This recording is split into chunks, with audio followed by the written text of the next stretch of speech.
have the ability to swallow without giving it a thought. Yeah, the standard test used to measure it is equally hard to swallow. Wink News health and medical reporter Amy Osher shows us a new device that's giving local doctors a more tolerable option.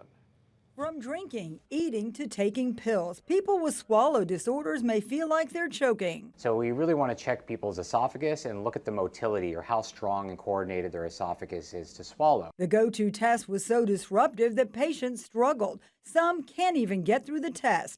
It involves inserting an endoscope through the throat while the patient is wide awake. That's a catheter that goes down the nose, down the esophagus, into the stomach. And now, although that is our gold standard test, it is an awake test. And understandably, people have discomfort with that. Now, Fort Myers surgeon Steve Siegel uses a new device called the Endoflip to measure how well the esophagus is working. It collects the information he needs while the patient is under anesthesia. It's a pressure catheter that goes down within a balloon with a viscous fluid inside the balloon. We inflate the balloon, and the esophagus thinks it's food. And when it thinks it's food, it starts to digest it, so it starts to squeeze. He showed me how it works. So what you can see is there's a balloon around this central catheter, and then all these silver electrodes or pressure monitors here. If I squeeze here in the middle of the balloon, see how it gets red?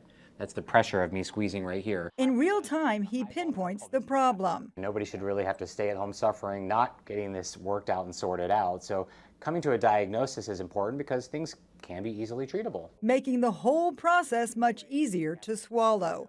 Amy Osher, Wink News.